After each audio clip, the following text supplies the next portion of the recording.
Om Asmadgurubhyo Namaha. Krishno Rakshatuno Jagatraya Guruhu. Krishnam Namasyamyaham. Krishne Namarasitro Vinihataha. Krishnaya Tasmai Namaha. Krishna Deva Samutthidam Jagadidam. Krishnasya Dasosmyaham. Krishne Tishtati Sarvametadakhilam. He Krishna Samrakshamam.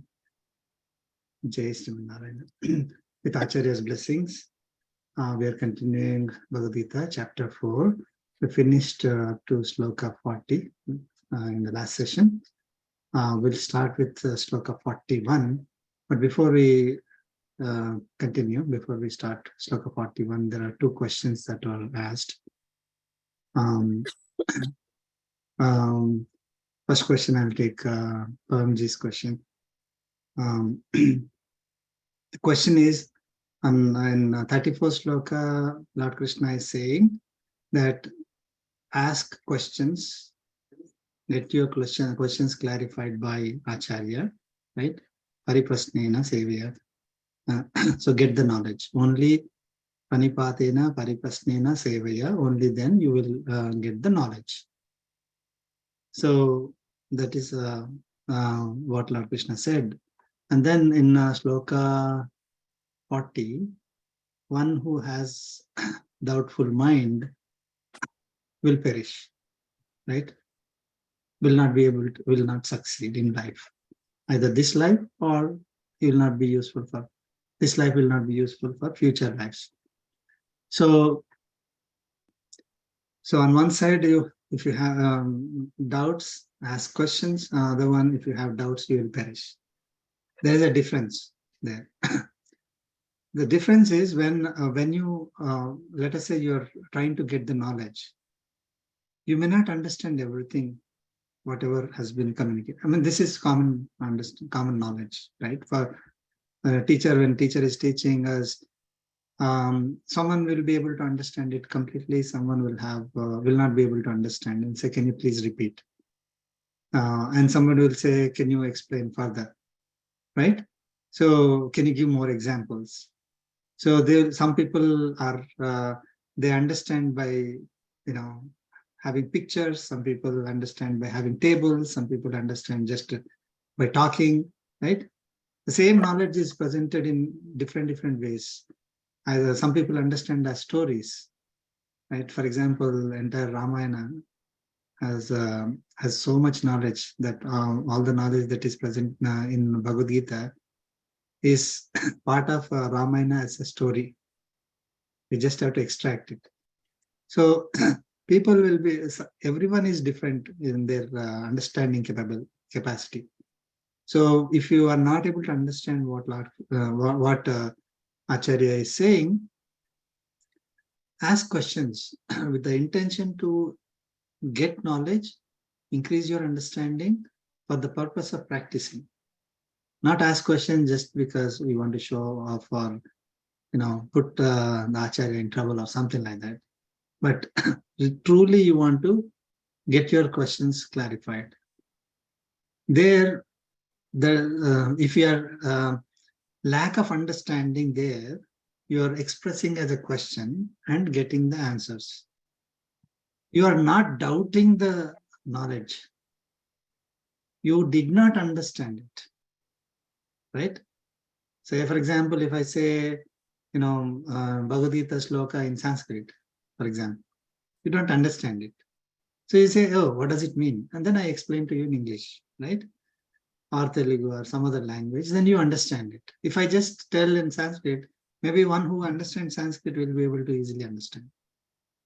So now that is not doubting, right? I mean, sometimes we call it as doubt, but it is trying to get more understanding. You're not doubting the knowledge. Now, the second case where those who will perish are the ones who have doubtful mind. That means they get the knowledge, but they doubting or not believing go hand in hand. One is they have doubts, they don't get clarified. Okay. it is not like total lack of understanding that you ask questions, not that. So they are not getting their questions clarified, they have doubts, okay? Doubtful mind. That also leads to not believing. See, basically you don't get your questions clarified when it really doesn't matter whether,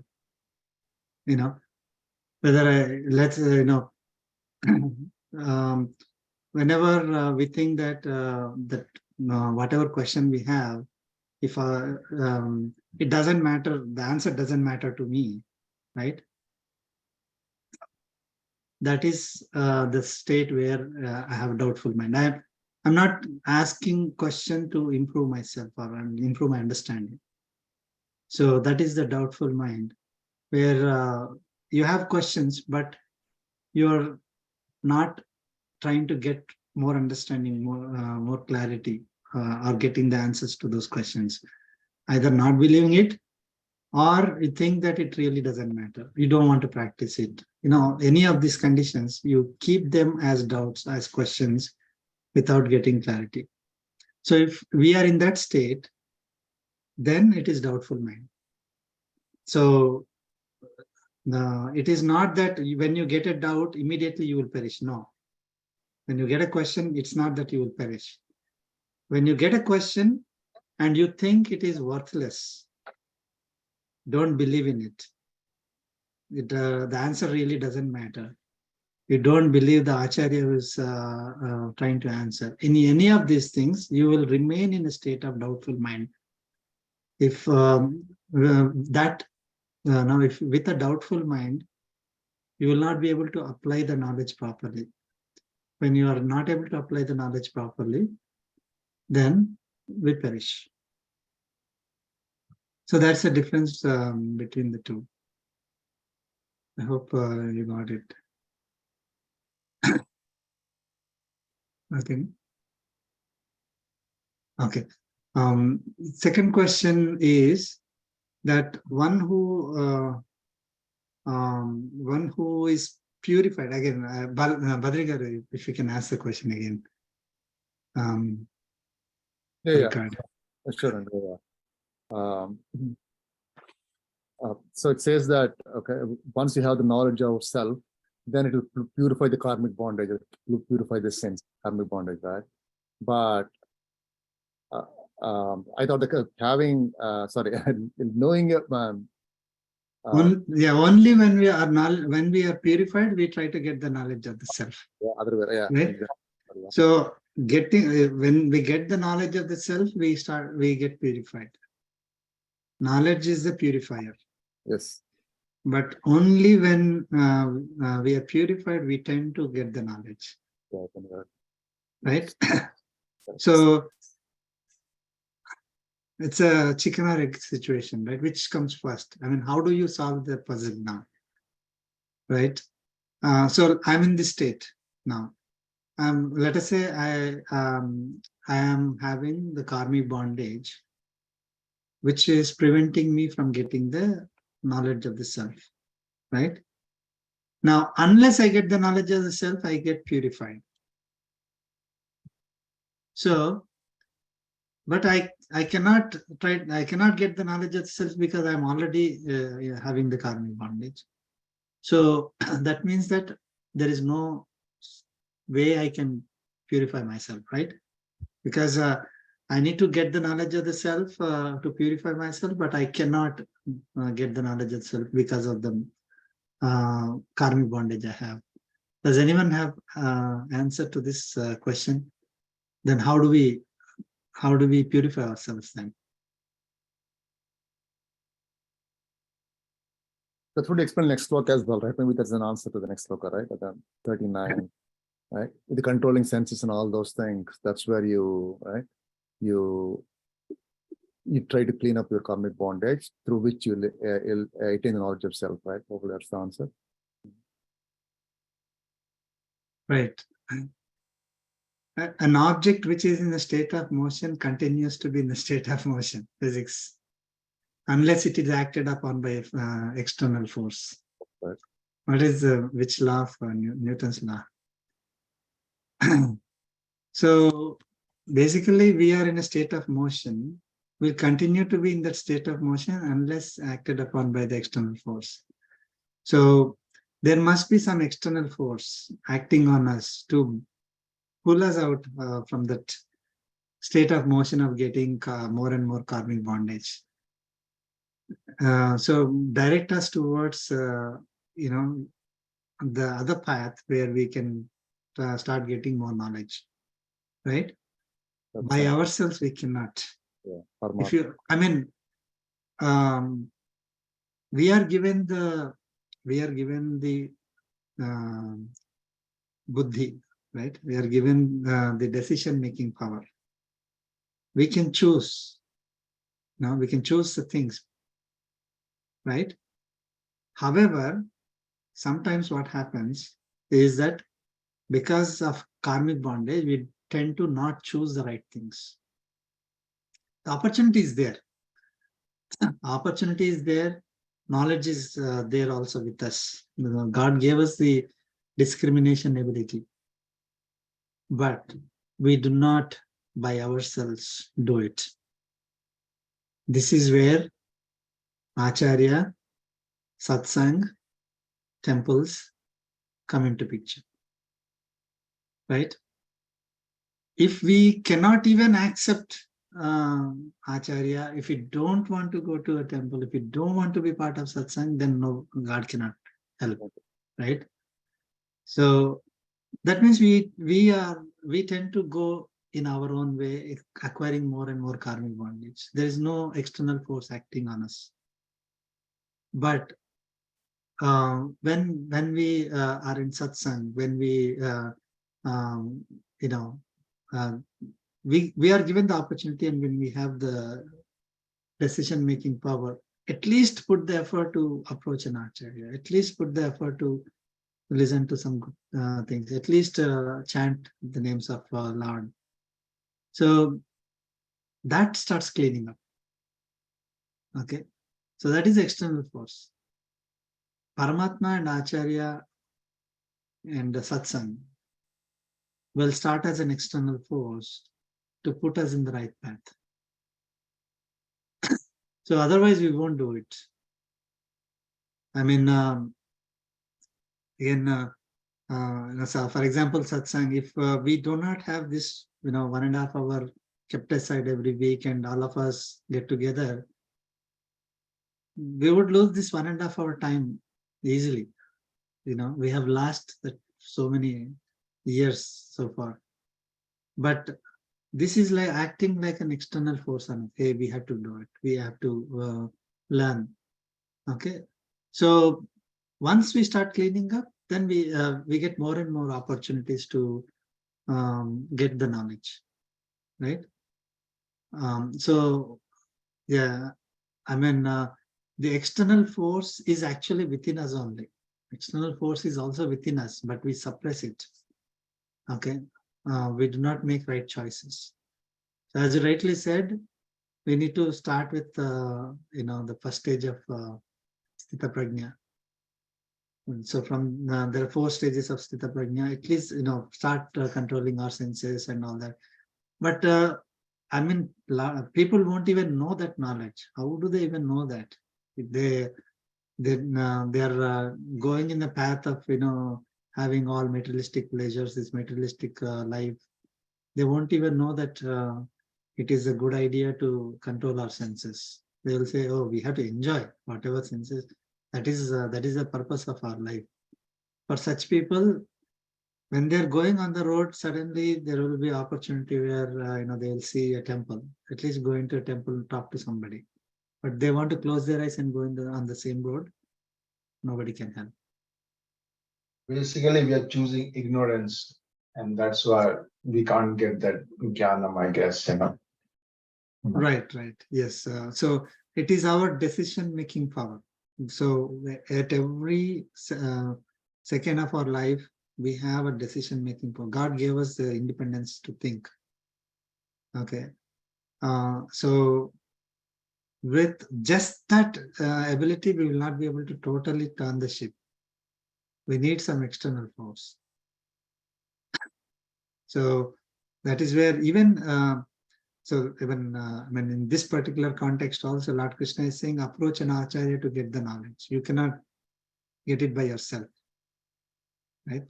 We can try. I mean, it's not that we cannot try, but we may not be able to get it completely and apply it properly. We will, so we need Acharya to give the knowledge to us.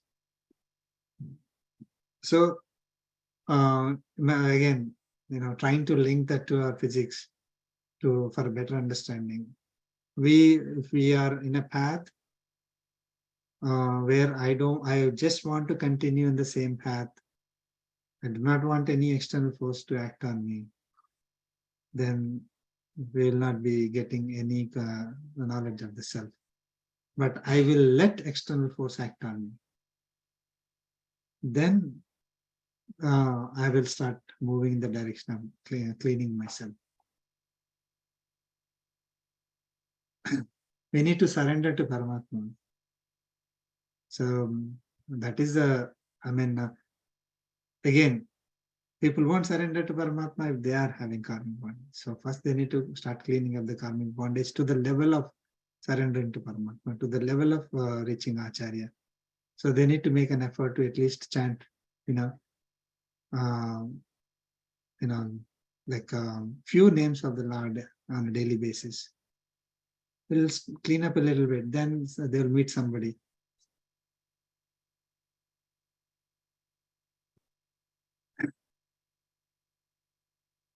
Hope it answers. Absolutely. Like Shyam introduced me to Balaji Garu 4 years back. That's how I know, right? Otherwise, I won't even be part of this whole satsang. I don't even know. So, And he has still not said thank you to me. no. So that's how I was part of this opportunity with satsang. Exactly. I think, yeah. So we need to try our due diligence, then, right? When you try our best, then I think, of course, right? Paramatma, and then other Yes. things. So we have to do our best. No, thank you very much, sir. I understand. Yeah.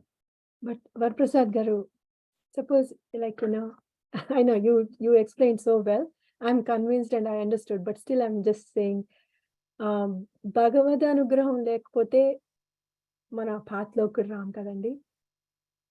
So a pathloki rakapodanika, I'm sorry, I'm saying in Telugu. Okay, no problem. It's because of past tendencies, one, won't enter into this path. That is one fact. Again, we need to have a God's blessing too. So we take literally, right? What happens first? See, is like God testing. Unless God says, okay, let me give him chance to go into this, even though I have so much of karmic bondage, then only, that's how I believe, I get that, it's not like God. So very good question. So basically, unless God blesses us, we will not be even part of the satsang or go to temple or try to read Bhagavad Gita or even surrendering to Paramatma. Unless God blesses us, that is true. However, God is giving that opportunity to everyone every second. What we tend to do is, we don't go to temple and say, oh, God did not show, did not bless me. He didn't show his anugraha. He is not blessing me. So that's why I didn't go to temple. We tend to attribute our decision unto God. Okay. God doesn't say that you don't go to temple. If I want to go to temple, but for some reason I'm not able to go. Okay. Then we attribute that to God, that I made my effort. Okay. I made my effort, but for external factors, I was not able to do. So if we decide not to go to temple or be part of satsanga, or read Bhagavad Gita, or do yoga, whatever, if we decide not to do it, then we cannot attribute to God saying that God did not bless me. God's blessings are needed for all of us to do anything, even to breathe also. Okay. If I decide not to breathe and then attribute it to God, then it is our foolishness. We have to put an effort. The result is in God's hands. That is what the God's anugraham is needed. It is not that God is biased and he will show anugraham on you and not on somebody else. Right? God's anugraham is there to everybody equally. I mean, that is what statue of equality is. Opportunity is there for everyone equally. But because of our karmic bondage, because of things are pulling us down, because we are carrying so much baggage, we may not be able to do everything what we wanted. Okay. Again, that is not saying that God is biased against me. No. It is because of our karmic bondage, we are not able to achieve certain things. Now, there are external factors which are not in our control. Okay. Whatever we are doing is only the decision that we want to do a certain action. Apart from that, everything is, God's control only. Now, the result could be positive, what we wanted, or result could be negative. Okay, so we attribute the result to Paramatma, right?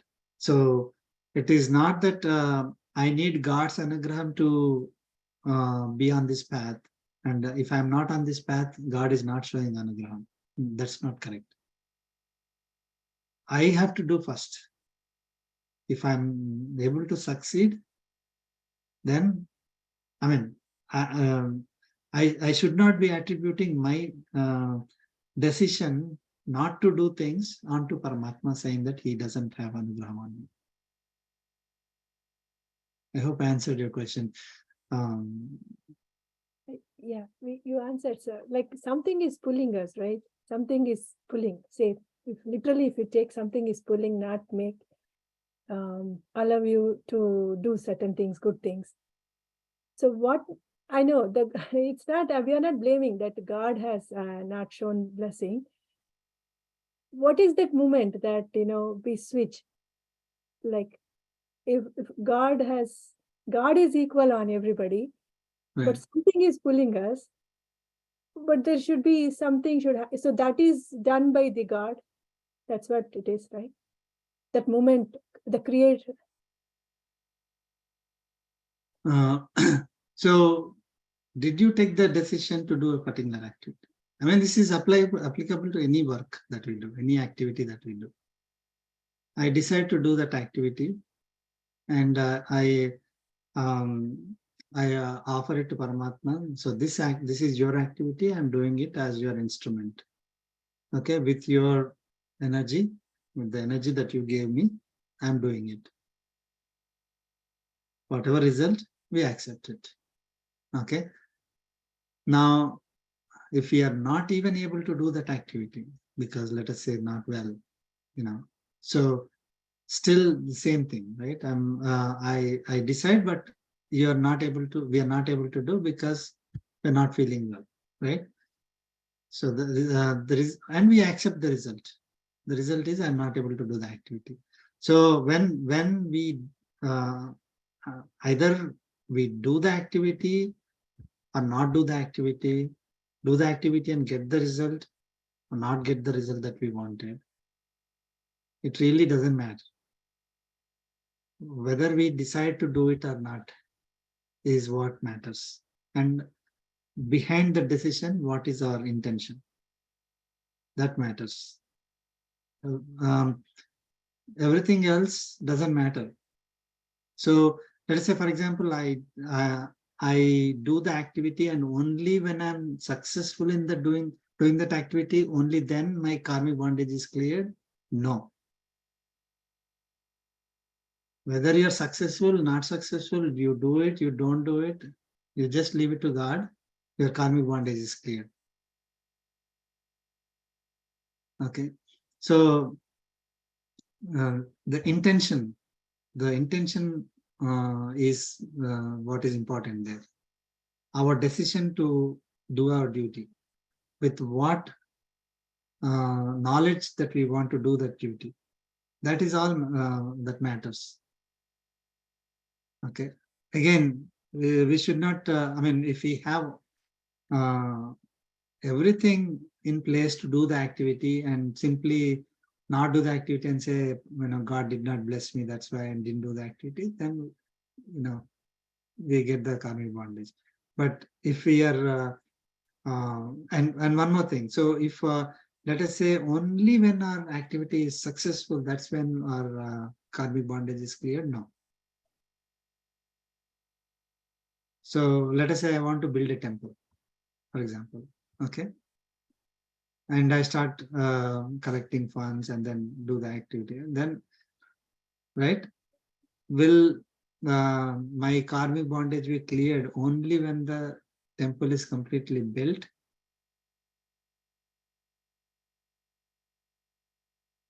If no, so that activity need not finish even. You can just, you start doing the activity. Yeah, with what intention you do the activity? Is it for my own, you know, promoting my own self? I'll be the founder of this temple and, you know, everybody will appreciate me, and, you know, then even if the temple is built successfully, then still the karmic bondage will get.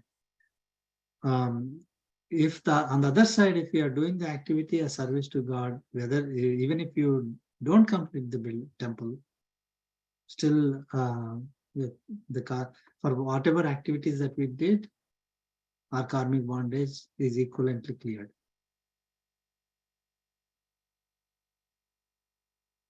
So So that is we- why I'm saying, yeah, I'll finish in 120. So that's why I'm saying people who don't believe in Vedas, like how Balaji Gar also was explaining yesterday, or God or Vedas, right? Something should happen to them to get into this. So is that as a Bhagavad Anugraham, or even that is not the case? Bhagavad Anugraham is always there. Mhm. It's always there, but you know, something is pulling us to get into that. Something has to happen to, you know, I think Balaji Garu is a good example, right? Balaji? I mean, Not one Self-realization. I Go think ahead. that's the famous word, right? Self-realization, whether it was Buddha or it was Ashoka or somebody, you know, that's, I don't know. I'm just trying to say, sorry for the interruption. I couldn't help it, but I think that is the moment, that self-realization. No, I'm not doing the right thing. And I think I observe it in my normal routines or things like that, you know. Not the religious example, for say even for the food, means as we grow, you know, old, or you know, you need less you know, food and all that, it realizes once, you know, hey, I should not be consuming this much, or I should not be consuming alcohol, this, that. And nobody told us that, right? But we on our own, that realization came in. And again, same thing as coming to this Bhagavad Gita class. Nobody said that, hey, Shyam, well, Balaji mentioned that we are having this class. So, you know what, I joined this class, and it is because I want to realize, you know, things. I don't join the Vedanta class because to me, I can't understand anything of it. So, you know, that is why I think, you know, that is the self-realization. And maybe at one stage, once I understand all this, maybe I'll go to the Vedanta also. But I think that's how it has worked for me. And I think that's that Eureka moment, or whatever you call that each individual has in his life, you know. And for example, our Vedanta guru, I was in the introduction when he said that how did he get into Vedanta, you know, because the wife was sick and cancer, and then, you know, and people give up, but he didn't give up, and religion was a good sort of a, you know, a soothing thing for him, and that's how he set in. Otherwise, he's a big sort of a, you know, investor or fund manager. So yeah, that's my thought. Sorry for the interruption. So yeah, the self-realization, that's what I call, I think, for myself. Need not be. Balaji Garu, you're saying something, sorry. Oh, no, I didn't say anything. But yeah, I mean, I You think have to, Not be that a is sad incident, right? Always it need not be a sad incident or a, anything. That's a moment I feel. Anyway, I'm done. Thank you. no problem.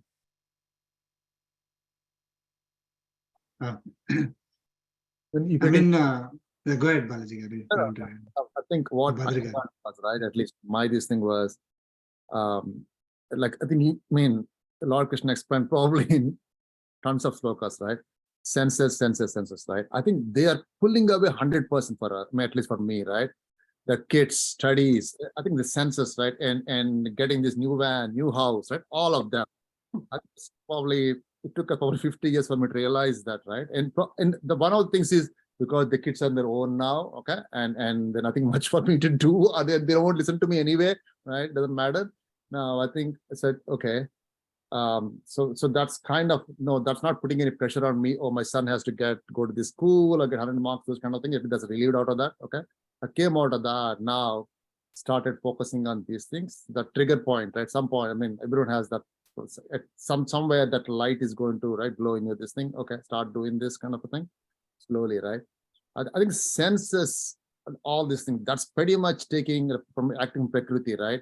Like Lord Krishna explained in previous slokas, I felt that that's pulling most of us, and even the people who was not joining, still they are in that world, right? They are pulling away with that near and dear, or buying, or financials, or investments, right? They're still in that. I mean, that's what I felt actually, right? And some people will realize it a little bit further, a little bit earlier. Some people realize it a little later.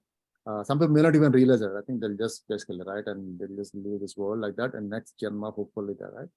I don't think, yeah, every person will realize at least having such a knowledge in their lifetime. Some people will just leave the world like without having any religion. That's what I felt like, right? Our senses seems to be the biggest one. I don't think we know that when I was a kid, I'm in a different world altogether. Right? That's what I felt actually. Sorry, sir. Yeah. Good points. I mean, the biggest challenge for Prasad Garu for me from a karmic bondage standpoint, everything somehow we can develop that attitude of not having that attachment, let it be food or anything. The hardest one is the love for our family and the good things and the bad things, our children, and that sort of an emotion that is attached about concern for our families and the well-being, and have developing an attitude of detachment. That's hard, very difficult. My son's sitting in Seattle, and I am making sure he's safe and calling, and I couldn't. My brain is not yet letting me leave it to Paramatma yet. I think that's the hardest thing for me. My brothers, like there's many things. I mean, we have to say, basically, this knowledge is not saying that we should not take care of ourselves or our family, our society. We have to do our duties. I mean, that is where, that's the bottom where, like Arjuna got confused, right? We shouldn't be thinking that, oh, I have to leave everything and then only do this activity. This knowledge should support our activities, daily activities. So we should continue to take care of ourselves, our family, our job, society, everything. We shouldn't be leaving any such thing. But how we need to do it is what is the matter. And if we do it, as you said, I mean, we are doing it with a lot of attachment, then it pains us. Right. If you do the same thing with, as a service, as, okay, it is my duty I'm doing. Okay. And my efforts alone will not be giving me the result. Typically, what we tend to think is, only when I do this, the result is directly proportional to how much effort I put. The result is not what I wanted, then we tend to blame ourselves. So with that, what happens is it goes into like a feedback loop. So in order to get a better result, we tend to put more effort. thinking that, oh, my effort will, will change the result. And then that again forces me to put. So every time it's like a loop. So that's what builds the, puts us totally, into that. Like it's like, what is that? Quicksand, right? So as you put more and more effort, you go more and more down. It's not that you don't want to put effort. I'm talking about the intention behind it. Okay, so we put the effort and leave the result, whatever is the result. It is it is definitely difficult when it comes to ourselves or our immediate family. It's very difficult. However, this knowledge should tell us that we are not body, we are Atma. So from that onwards, it starts building up. We only see that body as a person, but there is Atma. And they're also carrying karmic bondage. They are also, they have their path, So it is. It's not that we can stop the world with our own efforts. I mean, that's what Arjuna thought, that if I don't fight, then everything will be fine. But it's not going to be. So yes, we need to, but with that knowledge, if you say, oh, okay, now anyway it's going to happen, so I'm not going to put an effort. That also we should not do. We have to put whatever effort is needed and leave the result. The result could be what we wanted or not what we wanted. When the result comes, don't cry about it. Thinking that, oh, my efforts somehow gave the wrong result. Typically, that's our thinking, that oh, I should have done this, I should have done that, and things would have been different and all that. Yes, from a materialistic knowledge point of view, you have to get the proper knowledge and do it. But we are not superhumans to change anybody's life beyond a point. So, I mean, that's the knowledge that we get from Bhagavad Gita. So with this knowledge, we do our duties. We don't run away from our duties at all. And one more thing is that we run away from those we were thinking that they are our duties. Those we will tend to remove from our calendar. Okay. So I hope you got. I mean, God's blessings are always there with us. It is our decision that we don't tend to go towards, okay, I want to change myself. I want to listen to good things. Okay. Typically we do some, watch movies or go to parties or, run after materialistic pleasures. That's all we do. Then we're not going to change. But, there is opportunities. For example, if you open YouTube, there's Bhagavad Gita lectures and also movies. You have opportunity to see anything. If you are able to see something, you have the opportunity to see Bhagavad Gita also. But a lot of people tend not to watch Bhagavad Gita. Okay, it's not because God does not have blessings on them. It is because they chose not to do it. They chose materialistic pleasure. Again with when will they change? Chicken or egg situation that we have. So when there is an external force, by themselves they're not choosing. Maybe with the blessings of Acharya, right? Maybe when they go to temple, maybe someone is chanting the names of the Lord, right? So maybe they meet some friend who tells them. So then they get introduced. If after that also, if they decide not to do it, then again, things are not going to change. Thank you, Sadhguru. No, I think, like somebody said, it's most of the people, right? So they tend to come to, at least I can speak for yoga practice, only when they have a problem. For example, they have back pain or there is something. But I tell them, don't blame me if you become spiritual after some time, right? So, I rarely see people actually, coming very early engage. They really don't have any issues or anything like that. So that's nothing wrong at all, Right. But when you like Varaprasad ji gave us the knowledge, Arjuna's Vishadam became yogam because he approached the right person. So when we have Vishadam, if you keep on approaching the wrong people who are in tamasic or who are really rajasic, then you will not get the correct guidance. So Perfectly said. Yes. Yep, they'll say red wine is good for the heart, so go ahead and consume red wine. Yeah. And it only increases problems. It will not reduce. Yeah, I mean, so when maybe in case of yoga, right? Those who want to do yoga when they are having some back pain, it's like an external force for them to introduce them to yoga, and then they can see it that way. But it's not that God blessed them with a back pain, and then they came to.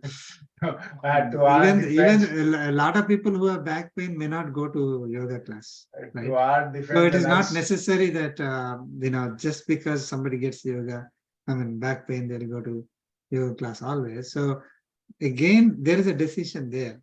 The person's decision is there. The buddhi is there. But there is an external force that. So they were going in a direction. Something acted as an external force. Again, Newton's first law of motion. Here I'll speak on Badri's behalf and my behalf, that we were doing yoga for quite a few years in the temple in the Bharatiya Sevashram Sangh. But when we came to know about Balaji and I said, okay, let's go ahead and try there. And, for us, it was more of a supplement, but, so, and then we found that definitely when people used to come to Balaji, there was a bigger, audience over there. We had a smaller audience, and it was more sort of, more exercises and more sort of well-rounded things. So we continued, I guess. And I do it at home also, Balaji. Very We'll thankful continue for today. the satsang.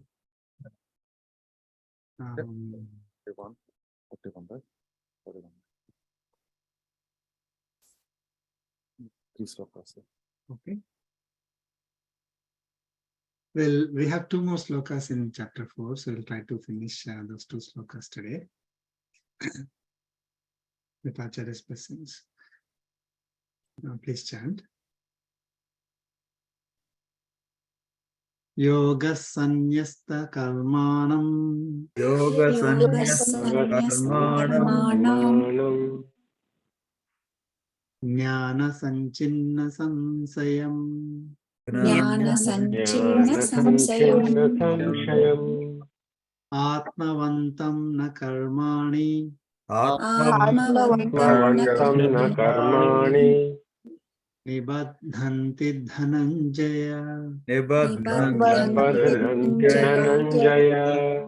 Let's chant together. Nibadhanti Yoga karmanam.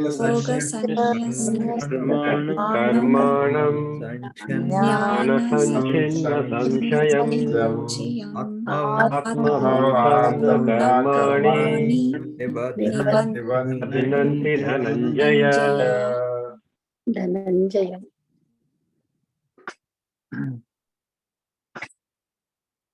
Lord Krishna is saying in this sloka, Hey Dhananjaya, or Arjuna, karmani na nibadhanti. Karmas do not bind. Okay, karmas do not bind him or that person. What kind of a person that the karmas do not bind? Yoga sanyasta karmanam. Who has given up the agency of actions. Okay, relinquished the agency. I am the doer. Okay, these results are for me. These are my activities. One who has given up the results of the actions, not the action. One who has given up the results of the actions by Buddhi Yoga. Yoga Sanyasta Karmanam. Jnana Sanchinna Samsayam. So one whose doubts, Samsayam are the doubts, Jnana Sanchinna Samsayam. One whose doubts are cut away by the knowledge. Okay.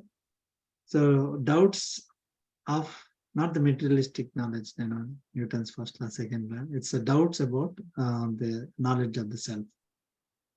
So doubts regarding the self. I mean, so I am. I do not know about myself, Atma, right? And so there are some doubts. So those doubts are cut away by the knowledge, that we are getting knowledge of the self. And then Atmavantam. Atmavantam is the one who has firm, fixed mind. Atma here, Atma has, our self, right? Our mind is also called Atma. Atma is having several meanings based on the context. So Atmavantam is one who has a firm mind, not in doing all kinds of tamasic or rajasic activities. Firm mind that I need to practice this. Whatever I have learned, I need to practice it. Okay, so one who is doing the activities, again, Yoga Sanyasta Karmanam is one who has given up the results of the activities. Okay, one who is not having the agency. I am the doer, these are my actions. Okay, so that is Yoga Sanyasta Karmanam. Jnana Sanchina, all the doubts are gone with the knowledge of the self, right? And I do not have doubts. Okay, and I have fixed mind on, I want to practice this without fail. So for such a person, the karmas do not bind.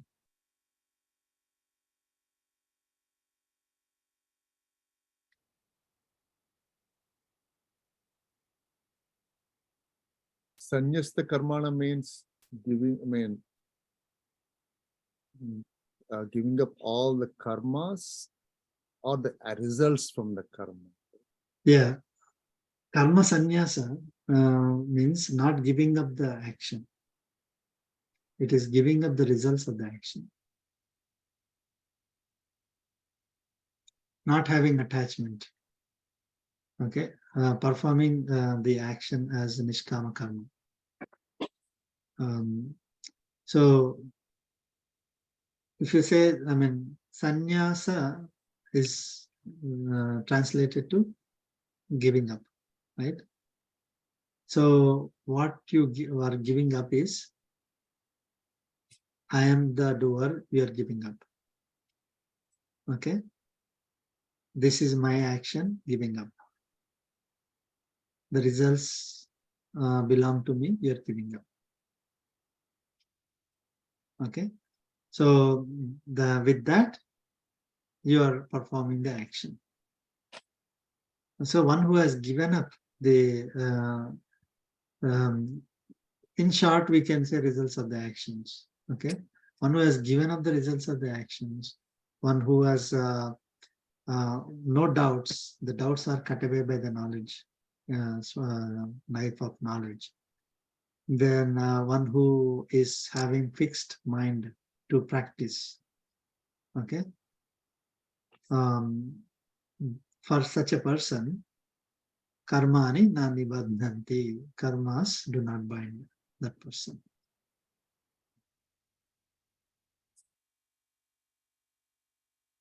isn't it the reinforcement of, ma phalesu kadachan, means you do the work, but you're not claiming the fruits, right? Sort of reinforcing that concept itself, I guess. Right. Yeah. There are a lot of slokas, the same knowledge is repeated again and again. So here, Buddhi Yoga is that work is taking the form of knowledge. Okay, so the purpose of doing any action is to gain knowledge.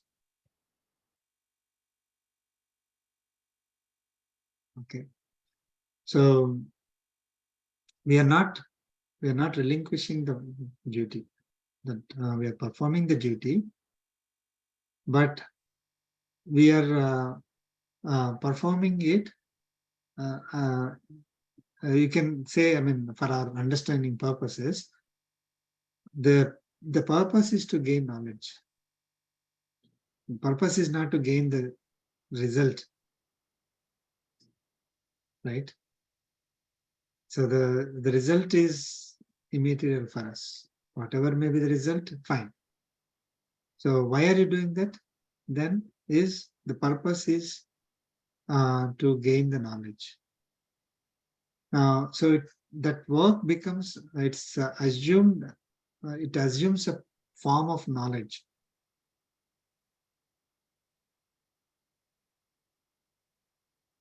Okay. And that knowledge is regarding the work, right? Knowledge regarding self, not work. Okay, that's what I mean. Okay. I mean, knowledge regarding work is your materialistic knowledge. I mean, if I'm doing programming, knowledge regarding that work is how to do the programming. So the purpose of doing that activity is not to get the result. I mean, that's not the purpose you're doing. You're doing your duty. Okay. See, if you're this is where some confusion is there. So the purpose is to get a particular result. That's when you're doing it with the expectation, right? That should be avoided. You can have a goal for that particular activity. I think last week also inside. So the goal is, after all, why we do any activity is there is some goal, there must be some goal. Materialistic goal can be there, but we do not do it with the expectation that a particular result will come. If we don't get our goal satisfied, we continue from there, right? So it is not like,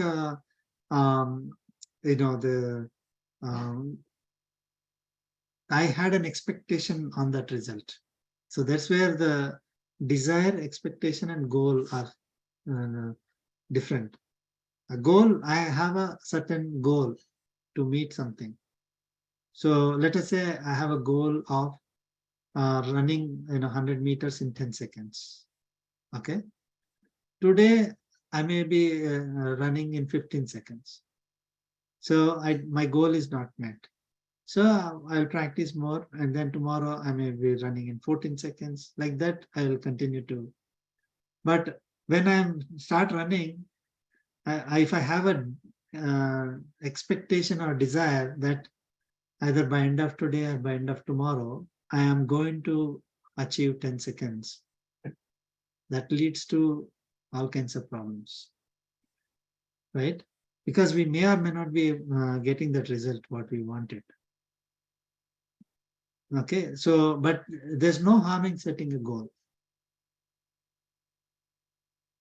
right? Otherwise, you will not be doing the duty properly.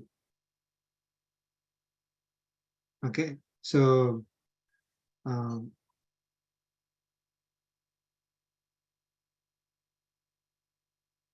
got it? I have a question, Andy. Sure. So whatever knowledge we gain about self-realization, I mean, what do we call that? I mean, I know it's not a goal or desire or expectation, right? Where does it fall under? That's also a goal. Oh, we can call it as a goal. Okay. That's our ultimate goal, Mm. right? The purpose of this life is that only. Okay. The purpose of our life is, you can call it self-realization or God realization. Mhm. That is our purpose. The purpose is to come out of this cycle of births and deaths. Okay. So with that purpose, we are doing any activity. So the Karma Yoga purpose is also that only. Again, that is our goal. That is the purpose of doing the particular activity, right? Whether we achieve that goal or not, again, none of our business. God will take care of that. But we have to do the activity with that goal in mind. So it can be any activity. Yeah. Per Any action, activity that is Mhm. that is assigned to us, that is our duty. I mean, any activity doesn't mean that we can rob banks or do something. So whatever activity that is assigned to us based on our nature. Okay? Right. So the nature comes from all that. Again, it will come later again. So basically, whatever activity that we need to do, we do it as Karma Yoga. Mhm. With the purpose of getting rid of our karmic bondage. The goal, that is our ultimate goal. To achieve that ultimate goal, we need to bring aspects of the knowledge into our daily thinking and little things that we are doing as a daily karmas, right? And Right. so little by little, we attribute. Today I cooked food, and today before I eat, I'm going to think of Paramatma before I put the food in my mouth. Very small, one step right there, easily doable. Yes. So likewise, I'm never going to kill any insects, and I'm going to be very careful. I'm not going to step on an earthworm. I'm just throwing something, little things. Now that it just rained, and tomorrow morning I'm going to see earthworms in my driveway. So I have now become conscious that are there any earthworms under the car tire? I'm not going to start the car until I make sure. I don't know if that's paranoia, but it somehow comes to me because little things have souls now. I realized before I never thought that way. So Yes. each one of zillion things that we think, you start thinking, because that's what I have acquired in a short time that I have started learning Balaji Garu from Balaji Garu. Little things you bring it, and there are larger things that I struggle. For example, as I said, is my son safe? Hey, what's going on? What happened? Like the emotions and other things. I do my duties, but I can stay calm. I don't need to react and too happy, too sad, but I can be like a water, still I have to practice that. That's going to take me a long time. That's how I'm thinking in terms of achieving that ultimate goal of self-realization. If you start building little by little what's doable, someday it will just come to us, I think. Yes. I'm controlling my anger, Varaprasad Garu, so much now. Very good. And patience. When things didn't go my way, I am not going to be upset. And oh, there is no salt. I forgot to put salt. Before I used to be upset in the food. Oh God, I forgot to put salt. Okay, what's next, right? That kind of everyday thing, and the realization to keep that mind calm Very and good. still it's going to take time. I guess I don't know who asked that question, but it's going to happen. And different people Very will good. have different ways to achieve that. It could take different timelines, but every step is successful in self-realization. Yes, very well said. I mean, that's happy to hear that, yeah, it makes a lot of difference, this knowledge. It makes a lot of difference for us. So we have an ultimate goal of self-realization and, finally getting moksha. But we get so many benefits throughout. I mean, as we start applying this, every day we see an improvement in us. Right. So we get a lot of benefits.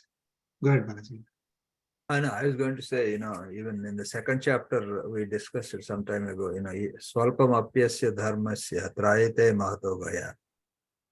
Even, see, don't think that you have to master this all in a period of time, right? Even regularly attending satsang, doing what you can, even touching the surface of this knowledge itself gives you a lot of benefit. That's what Bhagavan said, Karma Yoga, Swalpam apyasya, even if you practice. Yes. Yes. Exactly. And even as simple as missing a class, sometimes you start feeling bad. And Guilty. what did I miss today? Yeah. What knowledge am I lost? The satsang gives me a wealth of knowledge with many people sharing the perspectives. That knowledge, just reading the meaning, I don't get it. So what did I miss? And that itself is a self-realization. Maybe 2 months ago, I didn't feel bad that I missed a class. But today I feel, oh my God, I missed the class. And why did I miss the class? So yesterday, Balaji Garu visited someone's mom who was not keeping well.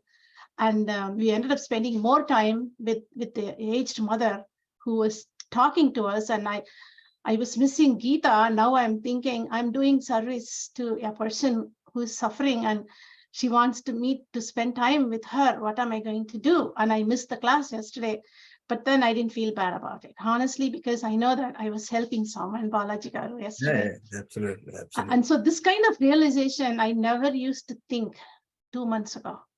I was not analyzing my situation at all whatsoever, but now I'm analyzing. I think that itself is a step towards that wonderful knowledge. Wonderful, wonderful. So thank you so much for sharing this. It is very helpful for everyone, right, to understand this. Thank you. Yes.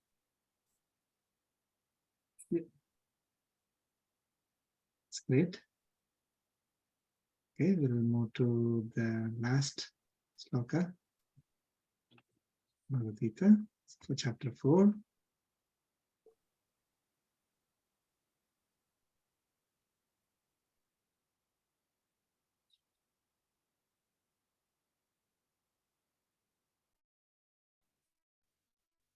Listen. Tasmadajnana sambhutam Tasmadajnana-sambhutam Krusnam jnanasinatmanaha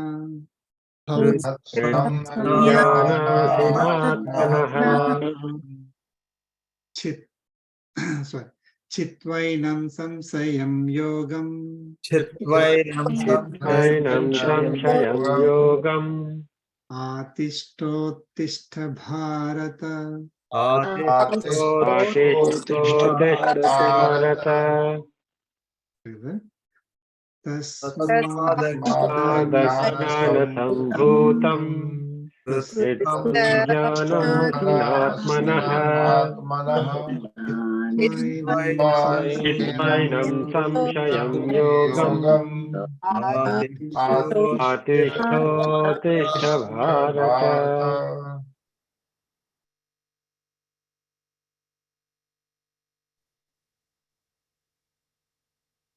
Rustam. Okay, so Lord Krishna is saying, Hey Bharata, Arjuna. So after after all the slokas in chapter 4, after speaking about Jnana Yoga, Lord Krishna is saying, Tasmat, therefore, Chitva, after cutting off, what cutting off? Enam samsayam atmanaha. This doubt about Atma. Okay. Ajnana sambhutam prustam. Ajnana sambhutam is caused due to ignorance. Prustam is established in heart. So basically, because of our ignorance, ignorance that we are body, right? I didn't even know about I'm Atma, right? And then I start learning, there are some doubts, can I truly believe it? I don't see it, let us say. So I don't believe it. So all that is ignorance. So after cutting off this doubt about Atma that is established in our heart, of course, heart doesn't mean it is going to be in heart, but it is established in us, right? Due to ignorance, okay? How do you cut off? After cutting off, jnanasina. So with the sword of knowledge of self, uttishta, rise, yogamatishta, practice karma yoga. So he's saying that so all the knowledge he has given, jnana yoga, karma, vikarmas, and jnana is important component of your activity. It's the purifier. Now with that jnana, you need to do the activities. All that he has given. Who gets the knowledge is purified, and who gets the knowledge and practices the duties with that knowledge gets purified. One who does not get the knowledge, or one who has doubts about the knowledge, gets perished. All that he mentioned and said, therefore, you cut off your doubts about this Atma, which is built up in you, which is established in you due to ignorance. You cut it off with the knowledge, whatever knowledge that is presented in this chapter so far, and get up. So because Arjuna kind of sitting in the middle of the chariot, right? He doesn't want to fight. He doesn't want to do his duty. So remove all your doubts with all the knowledge that I gave you.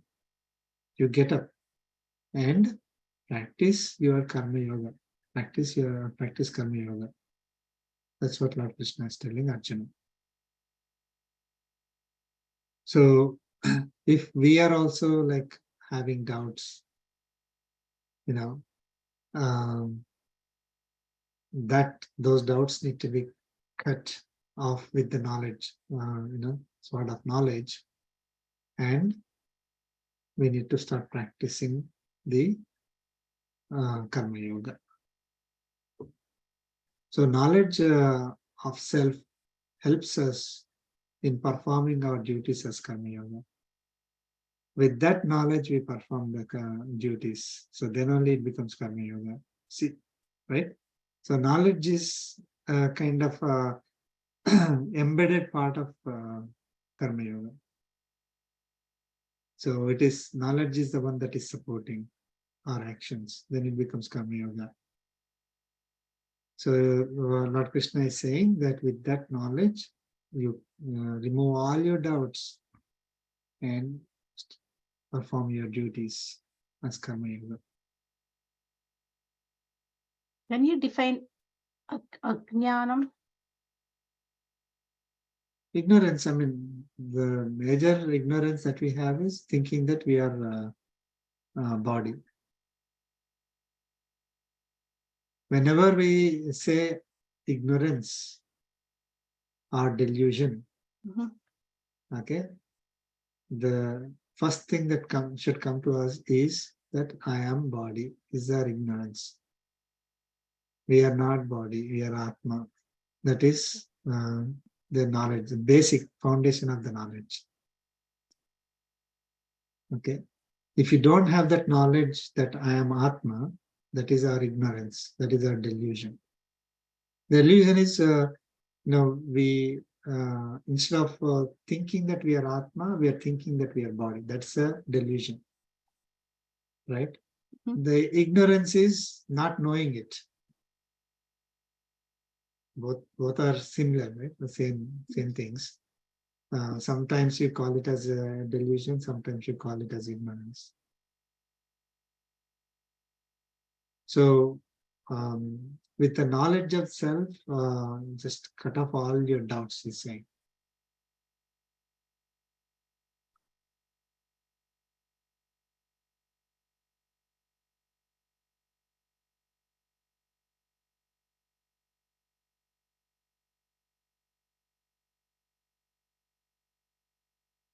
Any questions on this? So every chapter talks about little bit about karma yoga. Is that correct, Andy?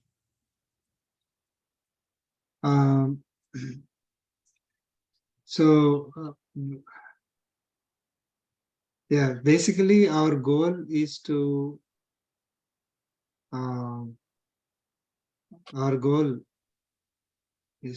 basically know about Paramatma. Okay, so we will reach that state when we start practicing karma yoga. Okay. So I mean, a lot of people they don't want to pray to God. Again, chicken or egg situation. So they don't want to pray to God, or they hate people who pray to God. They have certain kinds of, they're covered with karmic bondage that does not let them see the reality. Okay, so when they start practicing karma yoga, the focus is not on Paramatma. The focus is you are doing your activities, right? You're doing your activities as service. Okay, so the service to Paramatma, of course, but it is not that you are showing that bhakti at that time. You are focusing still on karma, your activities only, right? When we are doing them, when we start doing the karma yoga, our karmic bondage starts getting cleared, then we tend to be more amenable to surrendering to Paramatma. So when they perform actions, their duties, even though they don't think of God when doing it, do they still attain the moksha, like karma yoga? Yeah, so with karma yoga, yes, we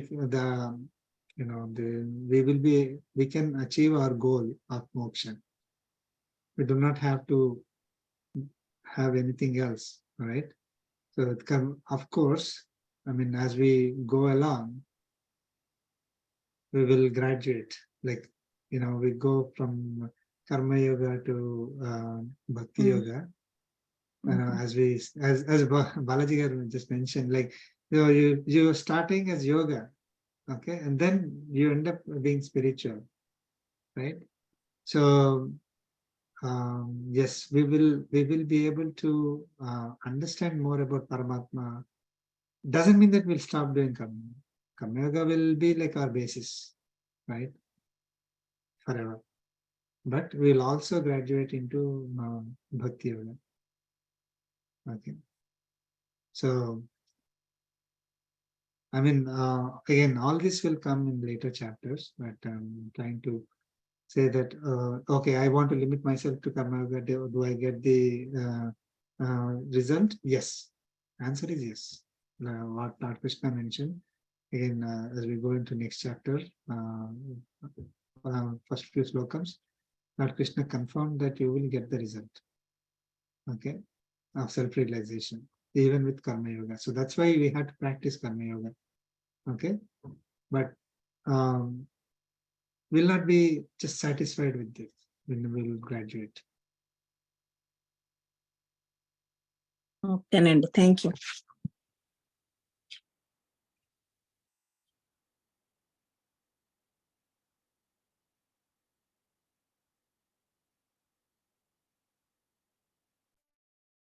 Okay? I thought Karma Yoga was the end state. There's something beyond Karma Yoga too.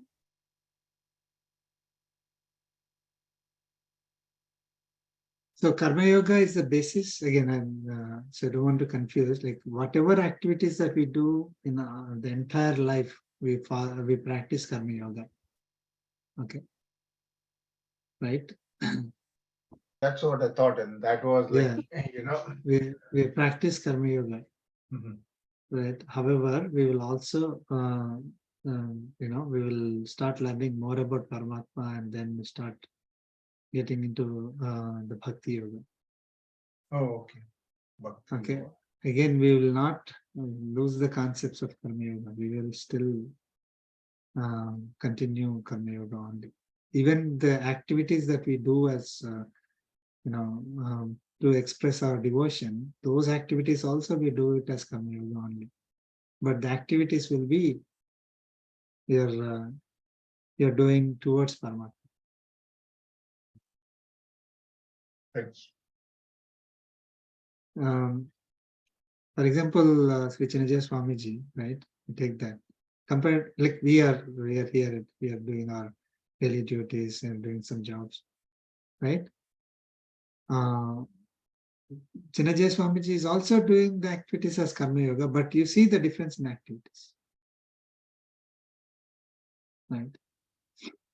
So, if let us say I need to chant Ashtakshari Japam for 1 hour. If somebody says meditating on Paramatma, are we going to be at that level?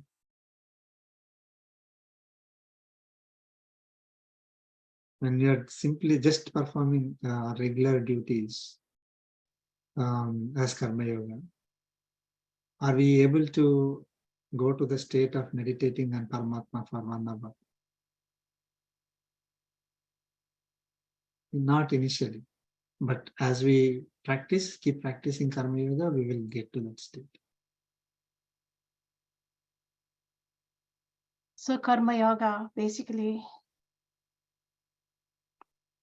is treating It cleans others us. with kindness, respect.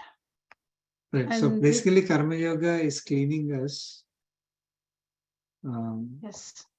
So and we will be able to get to the states where we are able to perceive Paramatma, meditate on Paramatma, and all that. So again, we'll have to go through all the slokams to understand. The tiny steps. And finally, we realize that it's Paramatma's, surrendering to Paramatma, and blessings of Paramatma is the only one that will give us the result. Will give us the moksha, not just doing our duties as Karma Yoga. But this is going to make will put us on the path to get the final state, right? But that bhakti is the one that finally gives us. Treating others kindly, respecting them, not hurting people's feelings, not being short-tempered. I mean, there are so many little things that we start fixing ourselves. Those are all Daivi qualities. We'll learn those things also. Is that part of the Karma Yoga? So those are the qualities, right? Karma Yoga is you're doing your duties in a particular way, supported by knowledge. But you're talking about the qualities, right? If your quality is not hurting other people, is a quality that you're talking about. Loving all beings equally is a quality, right? Mhm. When you're doing your duties, you're applying that quality. You're supported by that quality. But you're like, quality is not an action, right? Right. Right. So your guna supports your karma, right? If my quality is aggressive in nature, Mhm. right? That results in certain type of actions. Okay. So we'll learn about all the qualities, and sattva, rajas, tamas gunas, and daivi, asura qualities. So those are the ones that we need to have a good knowledge of to support our duties that we are doing as karma yoga. So I want to do my karma yoga, but I will have asura qualities is not going to help, right? So, so we need to be supported by sattva guna and daivi qualities. Again, all the sattva guna and daivi qualities will learn later. And so we are born with certain duties, right? So we need to perform those duties. Does not matter what the duty is. What matters is how you are doing it, the intention with which you are doing it, supported by what kind of knowledge that you're doing it. That is what matters. So how you do it is is basically impacted by the kind of qualities that we have, the gunas that we have, right? So that's why Lord Krishna gave us all that knowledge. When we are just in 4th chapter, so there are 14 more chapters to go. All great knowledge that we are going to gain. But foundation is this. Foundation is knowledge of the self. Mhm. Perform actions as karma. This is the foundation. You already feel like we learned a lot from these 4 chapters. Yes, definitely. I mean, first 6 chapters, Lord Krishna has covered the entire Bhagavad Gita in first 6 chapters. Mm. It is elaborated further in the next 6 chapters. The entire first 12 chapters elaborated again in the last 6 chapters. So we get more and more quality, I mean, more and more details. The knowledge is same, but the details are, it's explained in different ways. So we'll get more and more understanding if we go through all the chapters.